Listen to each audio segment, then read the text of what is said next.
अस्सलाम वालेकुम स्टूडेंट्स, कैसे हैं आप सब। उम्मीद है खैरियत से होंगे। आज का जो हमारा टॉपिक है वो है characteristics of organic compounds. Organic compounds की करेक्टरिस्टिक्स हम पढ़ेंगे। तो सबसे पहले तो आपको पता होना चाहिए कि ओरिजिन है क्या ऑर्गेनिक कंपाउंड्स का। तो जो ओरिजिन है वो है प्लांट्स एंड एनिमल्स। प्लांट्स और एनिमल से हम ऑर्गेनिक कंपाउंड्स ले सकते हैं। एग्जाम्पल आपके पास है कार्बोहाइड्रेट है, प्रोटीन है, वाइटामिन है, ठीक है। हम लेते हैं प्लांट्स एनिमल से। इसके बाद इनऑर्गेनिक कंपाउंड्स हैं, ये मिनरल्स हैं और रॉक्स हैं। इसमें आती है कंपोजिशन, कंपोज्ड किससे हैं। ऑर्गेनिक कंपाउंड्स में एसेंशियल एलिमेंट जो है वो कौन सा है, कार्बन है, ठीक है।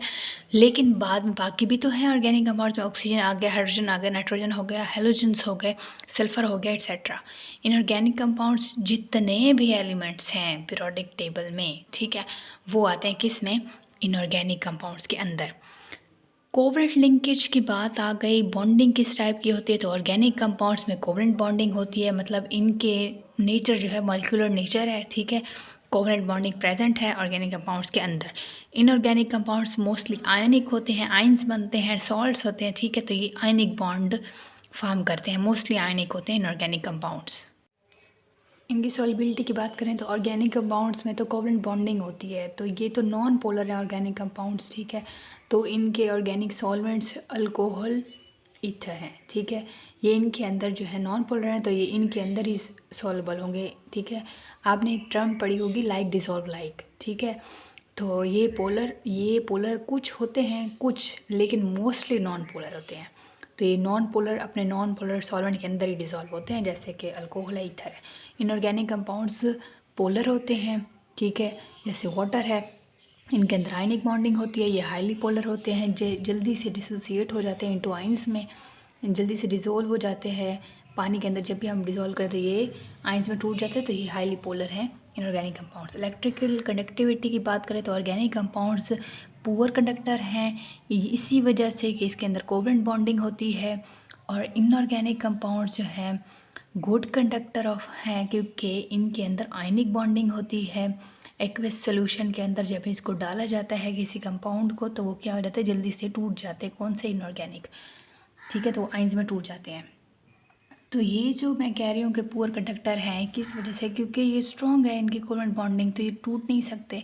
हाँ, लेकिन एक कंपाउंड ऐसा है ग्रेफाइट, वो पुअर कंडक्टर नहीं है, वो गुड कंडक्टर है। लेकिन वो तो एक ही है, कुछ कंपाउंड्स हैं, लेकिन मोस्टली जो है जनरली हम यहाँ बात करें तो वो जो है वो पुअर कंडक्टर है। मेल्टिंग पॉइंट और बॉइलिंग पॉइंट की बात आ गई, तो यहाँ पे वही रीज़न आती है कि इनके लो मेल्टिंग और बॉइलिंग पॉइंट क्यों हैं, क्योंकि इनके अंदर कोवलेंट बॉन्डिंग है। और इनऑर्गेनिक की high melting point, boiling point क्यों है, क्योंकि इनके अंदर आयनिक बॉन्डिंग है। स्टेबिलिटी की बात करें, सेवन्थ फीचर है हमारा, तो ऑर्गेनिक कंपाउंड जो है वो लेस स्टेबल है as compare to inorganic compound. क्यों, क्योंकि इनऑर्गेनिक कंपाउंड्स आयनिक होते हैं, उनके मेल्टिंग और बॉइलिंग पॉइंट बहुत ज़्यादा हाई होते हैं, ठीक है। यहाँ भी रीज़न आती है केमिकल बॉन्डिंग की, ठीक है। तो वो बेस बन रही है केमिकल बॉन्डिंग इनकी वजह से, ठीक है, वो इन सब के फीचर्स की बेस है। तो यहाँ पे वही मैंने बात बता दी है।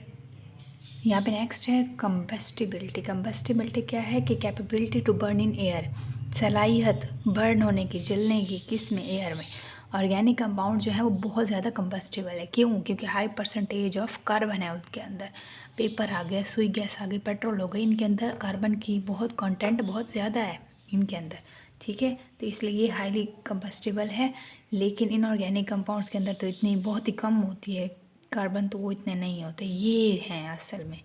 आइसोमेरिज्म क्या है, आइसोमेरिज्म है this is more common in organic compounds. Isomerism जिन मालिक्यूल का सेम मालिकुलर फार्मूला होता है जिन कंपाउंड्स का, लेकिन डिफरेंट स्ट्रक्चर फार्मूला होता है, तो वो क्या शो करते हैं, वो शो करते हैं आइसोमेरिज्म, ठीक है।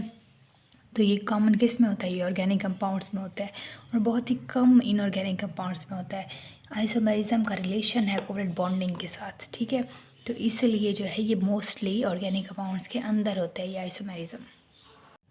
जो 10th प्रॉपर्टी है वो है rate of reaction. Rate of reaction मतलब speed of reaction. Speed of reaction organic compounds में स्लो होता है। रेट ऑफ रिएक्शन स्लो क्यों होता है, कोवलेंट बॉन्डिंग की वजह से, इनकी मॉलिक्यूलर नेचर की वजह से। इनकी मॉलिक्यूलर नेचर, इनके अंदर कोवलेंट कंपाउंड्स हैं, तो कोवलेंट बॉन्डिंग होती है, तो इसलिए इनका रेट जो है वो बहुत स्लो होता है। यील्ड जो बनती है वो बहुत ही कम बनती है, और स्पेसिफिक कंडीशन रिक्वायर होती हैं रेट को फास्ट करने के लिए। वो कौन सी हैं, वो टेम्परेचर हो सकता है, प्रेशर, कैटलिस्ट। अगर बात करें इनऑर्गेनिक की, तो इनके अंदर रेट ऑफ रिएक्शन बहुत ज़्यादा फास्ट होता है, क्योंकि आयनिक बॉन्ड्स बॉन्डिंग की वजह से आयनिक बॉन्ड बनते हैं, आयनिक कंपाउंड्स हैं ये, इसलिए electrostatic force of attraction between their ions जो है वो बहुत ज़्यादा स्ट्रॉन्ग होती है। ठीक है, तो ये डिपेंड करता है इनकी केमिकल बॉन्डिंग की वजह से, इनकी नेचर की वजह से। ठीक है, तो बहुत सारे organic compounds covalent bonding show करते हैं, बहुत सारे इनऑर्गेनिक कंपाउंड्स जो हैं, मतलब हम कह सकते हैं कि इनऑर्गेनिक कंपाउंड्स जो हैं जितने भी हैं उनके अंदर आयनिक बॉन्डिंग होती है। वीडियो अच्छी लगी है तो लाइक कर दे, कमेंट कर दे। मिलते हैं नेक्स्ट लेक्चर में। Thank you so much. अल्लाह हाफिज़।